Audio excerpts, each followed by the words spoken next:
Tras el destape de Hugo López-Gatell a la candidatura de Morena al gobierno de la Ciudad de México, un sector de la comunidad científica representativo por muchos motivos, es un sector de la comunidad científica, académica, especialistas, expresó a través de una carta su rechazo a la postulación de quien estuvo a cargo del manejo de la pandemia.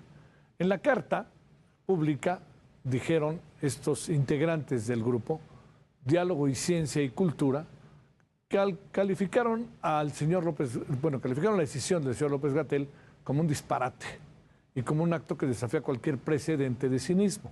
El documento fue firmado por el biólogo Antonio Lascano Araujo, el arqueólogo y antropólogo Eduardo Matos Moctezuma, la historiadora Graciela de la Torre, el antropólogo de Lina, Wolfi Cottom, el renombrado documentalista Nicolás Echeverría, el doctor en arte y antropología Sergio Raúl Arroyo.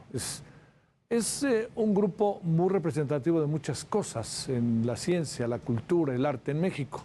Y también es un grupo que se ha hecho valer a lo largo de su vida profesional por muchos motivos. Me da la impresión de que si hubieran abierto la carta, a lo mejor más se hubieran interesado.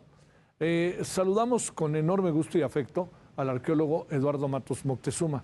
Querido Eduardo, con enorme gusto te saludo, gracias por tu tiempo. ¿Cómo te ha ido? Muy buenas noches. Buenas noches, Javier. Pues aquí con mucho gusto. ¿Qué están pensando de lo que se puede venir y todas las convulsiones cuando un personaje que hasta donde sabíamos era científico, pero creo que acabó más como político, toma la determinación de participar para ser jefe de gobierno de la Ciudad de México a través de su partido? Bueno, desde luego que pensamos que es un despropósito total. Después de la actuación, yo diría, fallida de esta persona, sobre todo en el momento de la pandemia, pues realmente no fueron resultados muy positivos.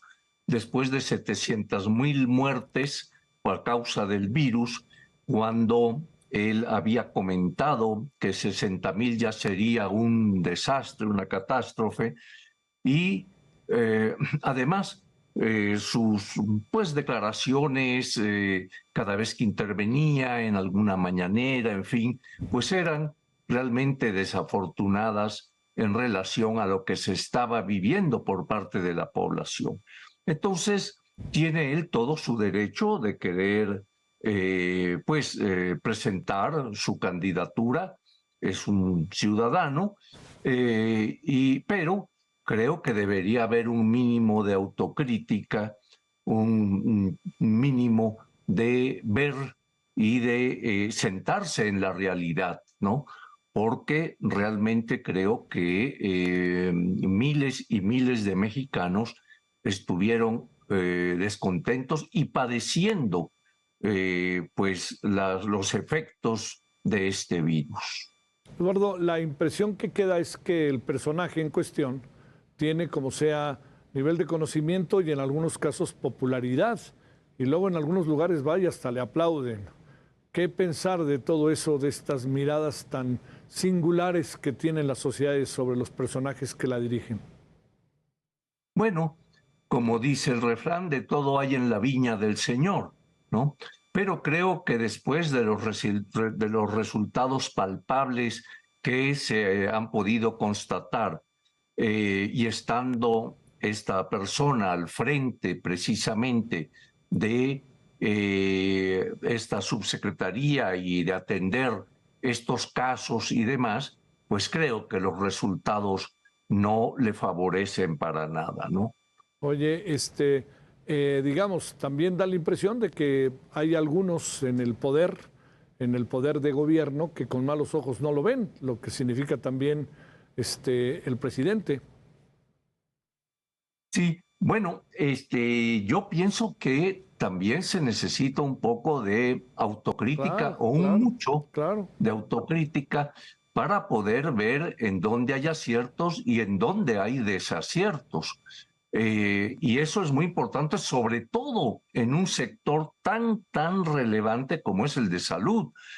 El hecho de que de que haya ocurrido lo que pudimos observar, de lo que fuimos testigos en los años anteriores, pues creo que nos da el parámetro, la dimensión, por un lado, de lo que ocurrió, pero de que quienes estaban al frente de atender, de enfrentar esa situación, pues sencillamente tuvieron situaciones erráticas, pues como ya se pudo constatar, está a los ojos de todo el mundo, ¿no? Eduardo, este es reflejo de lo que está pasando en muchas otras áreas de la política del país. Inevitablemente pienso en la cultura, pienso en la educación. Ahí que alcanzas a ver, porque es un personaje que no es una especie de algo excepcional en el desarrollo de lo que va del sexenio. Es un personaje representativo, para bien y para mal. Las ideas que tú dices, en buena medida, pues de hablar, perdón, ¿no? Pero las comparto, pues. Sí, bueno, mira, creo que se nota una característica muy generalizada, en efecto, no es solamente en el sector salud, donde vemos la falta de medicina, en fin, una cantidad de cosas que ya sabemos de sobra, sino también pues en otros sectores, ¿no? En donde predomina en mucho la ignorancia, ¿no? Y entonces creo que eso es un aspecto pues muy importante porque está evidentemente afectando a todos esos sectores, los que tú has mencionado, ¿no? Entonces, esto pues es para meditar, para ver que en muchos ámbitos no se ha llevado una política adecuada, ¿verdad? Y pues lo vemos en lo que está ocurriendo en seguridad. Bueno, esto es un desastre en realidad, ¿no? Lo que está pasando en Chiapas, lo que está pasando en Guerrero, parece que no hubiera gobierno, que no hubiera nada, ¿no? En fin, mira, creo que diario estamos enterándonos y no por los altos medios políticos, sino a través de la prensa, de la televisión, de los noticieros, de la realidad de nuestro país, ¿verdad? Y no es nada halagüeña. ¿Cuál fue? Supongo que habrá muchos otros científicos que a lo mejor pienso inevitablemente, Eduardo, que quisieran sumarse a la carta, ¿no? ¿Qué fue lo que los motivó? Eh, bueno, a nosotros, pues precisamente ya lo expresamos en esa carta y está abierta a firmas, ya van cerca de 3,000 firmas, se han hecho entrevistas, en fin, sobre este tema, ¿no? Sobre el tema de la carta y demás. Entonces, los medios han prestado atención a esto y pues sí, constantemente mis compañeros y yo estamos recibiendo pues llamadas, opiniones, etcétera, y apoyo a esa posición, ¿no? Oye, mañana Morena decide quiénes son los que pasan a la siguiente ronda. Y pues híjole, Eduardo, tengo la impresión de que el personaje en cuestión va a pasar.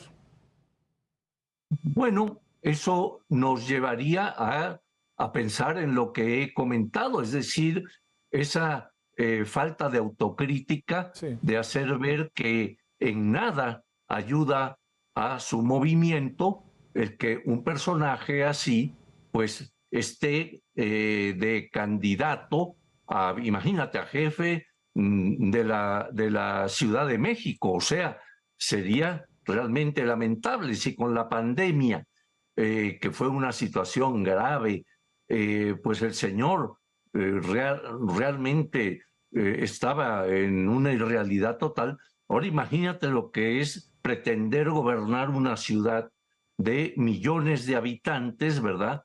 En donde ya no solo es la salud, es la seguridad, la salud, la educación de esta ciudad. Entonces, sería muy lamentable que sus propios correligionarios realmente aceptaran que esta persona estuviera allí como candidato. Como bien dices, creo que la palabra aquí también es falta de autocrítica. Eduardo Matos Moctezuma, te agradezco muchísimo que hayas estado con nosotros. Muy buenas noches, que descanses. A ti, Javier, muchas gracias. Gracias, hasta luego.